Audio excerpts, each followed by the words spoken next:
dengan saya Ibu Sri pada mata pelajaran IPS Geografi kelas 8.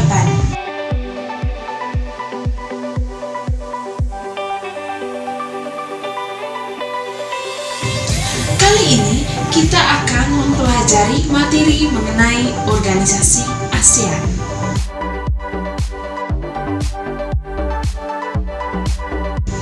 Seperti yang kita ketahui bersama, negara-negara di dunia tentu melakukan kerjasama dengan negara-negara lain. Begitu pula negara-negara di Asia Tenggara. Negara-negara di Asia Tenggara membentuk sebuah organisasi yang dinamakan ASEAN.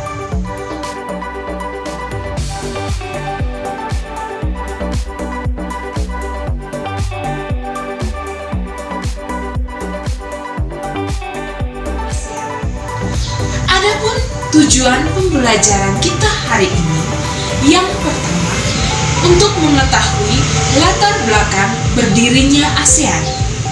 Yang kedua, untuk mengetahui tujuan berdirinya organisasi ASEAN. ASEAN merupakan singkatan dari Association of Southeast Asian Nations, atau diterjemahkan menjadi Perbada, yaitu Persatuan Bangsa-Bangsa Asia Tenggara.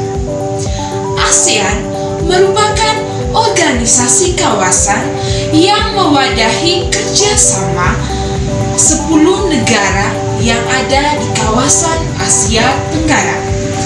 10 negara tersebut yaitu yang pertama, Indonesia, kedua, Malaysia, ketiga, Singapura, keempat, Filipina, kelima, Thailand, keenam, Brunei Darussalam, ketujuh, Laos, kedelapan, Vietnam, kesembilan, Myanmar, dan kesepuluh yaitu negara Kamboja. Latar belakang berdirinya organisasi ASEAN. Ada 4 hal yang melatar belakangi berdirinya organisasi ASEAN.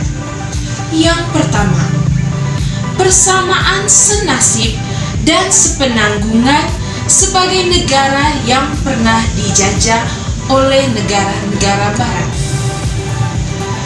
Adik-adik, perlu kalian ketahui, ada satu negara dari 10 negara yang ada di kawasan Asia Tenggara yang tidak pernah dijajah oleh imperialisme barat. Negara apakah itu? Ya, negara Thailand. Latar belakang kedua yaitu persaingan antara negara adidaya dan kekuatan besar lainnya pada kawasan. Antara lainnya itu terjadinya Perang Vietnam. Perang Vietnam pada saat itu dikuasai oleh 2 kekuasaan besar, yaitu blok barat yang meliputi Amerika, Australia, dengan Korea Selatan. Sedangkan blok timur dipimpin oleh Uni Soviet dan Cina. Pada saat itu, Vietnam Utara dikuasai oleh blok timur, yaitu negara Uni Soviet dan Cina. Sedangkan Vietnam Selatan dikuasai oleh blok barat, yaitu Amerika Serikat, Australia, dan Korea Selatan.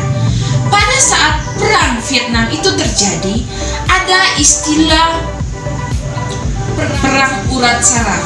Perang Urat Saraf ini maksudnya perang yang tanpa menggunakan senjata atau peralatan-peralatan perang. Tetapi Perang Urat Saraf ini lebih pada gertakan atau ancaman-ancaman. Latar belakang ketiga yaitu adanya konflik kepentingan di antara sesama negara-negara di Asia Tenggara. Seperti terjadi konflik antara negara Indonesia dengan negara Malaysia yang memperebutkan wilayah Malaya, Sarawak, dan Sabah. Latar belakang keempat, berpisahnya negara Singapura dari negara Malaysia. Kenapa Singapura melepaskan diri atau memisahkan diri dari wilayah bagian Malaysia? Tentunya terjadi sesuatu. Alasannya, pada saat itu negara Malaysia mengalami pemberontakan dan kondisi keuangan Malaysia pada saat itu sangat-sangat amburadul dan kondisi keuangannya sangat minim. Sehingga mereka meminta bantuan ke suatu wilayah bagian mereka, yaitu Singapura, di mana yang dulu dikenal sebagai Pulau Tumasik. Nah, ASEAN ini didirikan pada tanggal 8 Agustus 1967 di Bangkok, negara Thailand, sehingga sering disebut sebagai Deklarasi Bangkok. Organisasi ASEAN ini dibentuk dan diprakarsai oleh 5 negara, yaitu negara Indonesia, negara Singapura, negara Malaysia, negara Thailand, dan negara Filipina. Hasil dari perundingan mereka yang sering disebut sebagai Deklarasi Bangkok ini ditandatangani oleh para menteri luar negeri dari 5 negara pendiri. Nah, tentunya adik-adik mungkin pernah mendengar nama-nama dari menteri luar negeri dari 5 negara tersebut. Nah, Ibu jelaskan. Yang pertama, menteri luar negeri dari Indonesia yang bernama Adam Malik. Kemudian, menteri luar negeri dari Malaysia, Tun Abdul Razak. Menteri luar negeri dari Singapura, S. Raja Ratman.